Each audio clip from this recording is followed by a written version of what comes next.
नमस्कार साथियों, मैं हूं दीपक शर्मा। स्वागत है आपका मेरे YouTube चैनल पर। आज मैं आपको एक टॉपिक के माध्यम से बताना चाहता हूं कि जिंदगी में हमें कुछ ना कुछ करते रहना चाहिए, क्योंकि जिंदगी में हमें कभी नहीं रुकना। हमें अपना काम पूरी लगन, मेहनत और ईमानदारी से करना है। इस बात को मैं एक बहुत ही अच्छी पंक्ति के माध्यम से आपको समझाना चाहता हूं। लोगों की बात से क्यों परेशान होते हो बच्चों की तरह? लोगों की बात से क्यों परेशान होते हो बच्चों की तरह? लोग तो आते हैं और कुछ भी बोलकर चले जाते हैं। बदलेंगे जब हालात आपके तो लोगों के बोल भी बदलेंगे। एक पंक्ति आपने भी सुनी होगी, क्या कहेंगे लोग, ये हमारी जिंदगी का सबसे बड़ा रोग है। क्या कहेंगे लोग, सबसे बुरा रोग। मैं इस पंक्ति को आपको समझाना चाहता हूं, इस पंक्ति के माध्यम से आपको कुछ बताना चाहता हूं। एक बार एक गांव के अंदर रामू नाम का व्यक्ति रहता था। रामू बहुत ही मेहनती और ईमानदार व्यक्ति था और वो अपना मन से व्यापार करता था और उसे इस बात का पूरा विश्वास था कि शायद ही इस गांव के अंदर उसकी कोई बुराई करता होगा।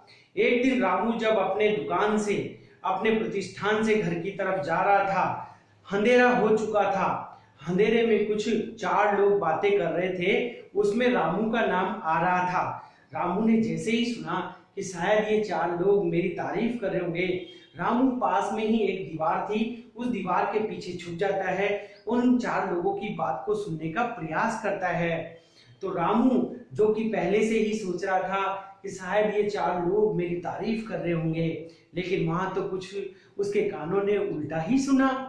उसे तो कुछ अलग ही सुनाई दिया। वो चार लोग रामू के बारे में ये बात कर रहे थे कि रामू केवल दिखावा करता है, बड़ा होने का दिखावा करता है, रामू एक नंबर का घमंडी इंसान है। और ऐसा सुनते ही कई सारी चीजें रामू के बारे में वो लोग बोले ही जा रहे थे। ऐसा सुनते ही रामू का दिमाग अपसेट हो गया, उसका पूरा मूड खराब हो गया और जैसे ही वो लोग चले गए तो वो वहां से निकल के चुपचाप अपने घर के लिए प्रस्थान कर गया। जब वो घर पहुंचा तो उसका दिमाग बहुत खराब था। अब रामू के व्यवहार में धीरे धीरे बदलाव आने लगा। रामू का एटीट्यूड चेंज होता जा रहा था, उसके एटीट्यूड में परिवर्तन आता जा रहा था। इस बात से उसकी पत्नी भी परेशान थी कि आजकल इनको क्या हो गया, इनके एटीट्यूड में इतना बदलाव कैसे आ गया, ये क्यों उदास रहने लग गए, ये क्यों सुस्त रहने लग गए, ऐसा क्या हुआ। उनकी पत्नी, जो रामू की पत्नी थी, उसने रामू जी से पूछा कि जरा आप मुझे बताइए कि आजकल आप उदास क्यों रहते हैं, क्यों आपका एटीट्यूड दिन प्रतिदिन चेंज होता जा रहा है, क्यों आपके नजरिए में बदलाव आ गया। रामू ने जैसे ही ये सब प्रश्न सुने तो रामू ने अपनी व्यथा अपनी पत्नी को बताई और बताया कि मैं सोच रहा था कि लोग गांव में मेरी तारीफ करते होंगे, लेकिन मुझे तो पता चला कि लोग तो मेरी बुराई कर रहे हैं। तो उसने वो पूरी कहानी अपनी पत्नी को सुनाई।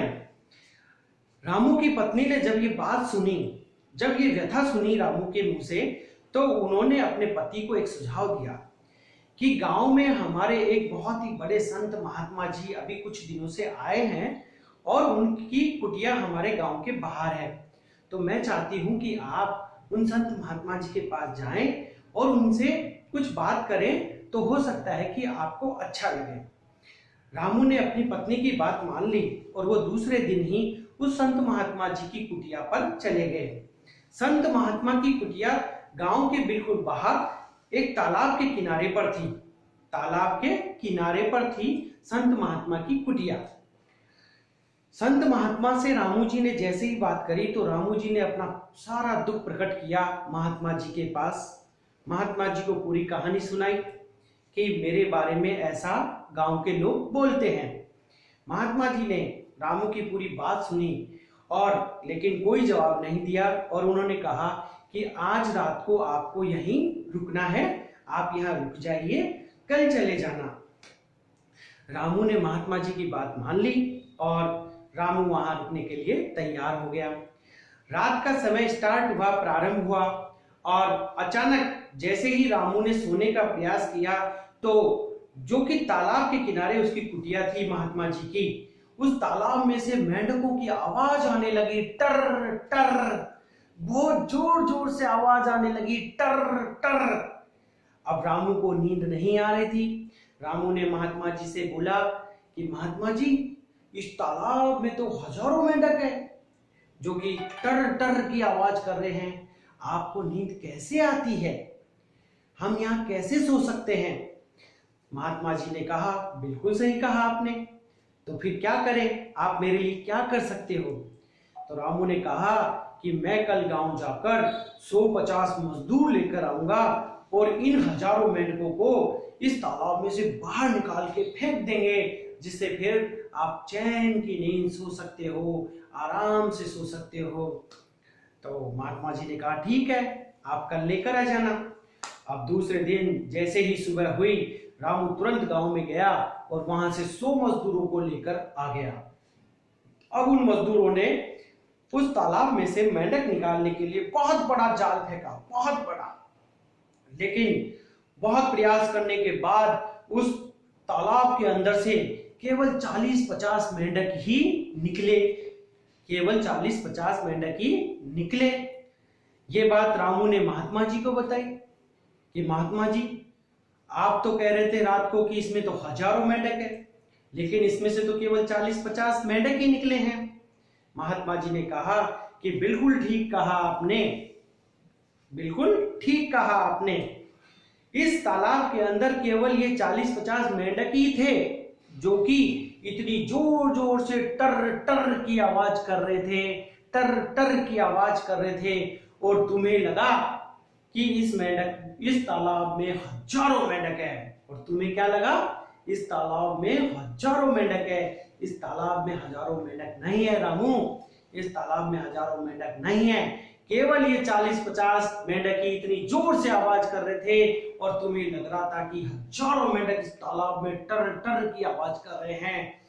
ठीक उसी प्रकार जिस प्रकार तुमने उन 4 लोगों की बात को सुना, जिस प्रकार तुमने उन 4 लोगों की बात को सुना और तुमने अपना एटीट्यूड ही बदल लिया उन 4 लोगों की बात से कि रामू खराब व्यक्ति है, रामू ईमानदार नहीं है, रामू दिखावा करता है, और तुम उन 4 लोगों की टर टर की वजह से परेशान हो गए, दुखी हो गए। ऐसा नहीं रामू, मैं तुम्हें यही समझाना चाहता था कि जिस प्रकार इस मेंढक में केवल ये 40, इस तालाब में जो ये 40-50 मेंढक थे, ठीक इसी प्रकार ये 4 लोग जो दुनिया में टर टर की आवाज करते रहते हैं, तुम्हें इस टर टर की आवाज पे ध्यान नहीं देना। तुम्हें अपना काम ईमानदारी और मेहनत से करना है। कभी भी कुछ लोगों की वजह से, कभी भी 4 लोगों की वजह से अपने एटीट्यूड में चेंज नहीं लाना, अपने एटीट्यूड में चेंज नहीं लाना। तुम्हें अपना काम ईमानदारी से करते रहना है। ये 4 लोग आपका कुछ नहीं कर सकते। तो साथियों, मैं आपको बताना चाहता था कि जिस प्रकार महात्मा जी ने रामू को समझाया कि 4 लोगों की वजह से हमें अपने जीवन में बदलाव नहीं लाना, हमें अपना काम करते रहना है, तो मैं आपको यही बताना चाहता हूं कि जीवन में हमेशा अपने पॉजिटिव एटीट्यूड को बनाए रखें, कायम रखें। कभी भी ये ना सोचें कि 4 लोगों के चक्कर में आप हमेशा यही सोचते रहें कि जहां पर भी आपको 4-5 लोग दिखाई दें और आप हमेशा यही समझें कि शायद ये 4-5 लोग मेरी बुराई कर रहे हैं। उस बात पर कभी ध्यान ना दें। 4 मेंढकों से कुछ नहीं होने वाला। हमें जीवन में आगे बढ़ना है, तरक्की करनी है। इस तरक्की के लिए हमें हमारा आउटलुक, हमें हमारा एटीट्यूड हमेशा पॉजिटिव रखना है, हमेशा पॉजिटिव रखना है, और इस पॉजिटिविटी के साथ जीवन में आगे बढ़ते रहना है।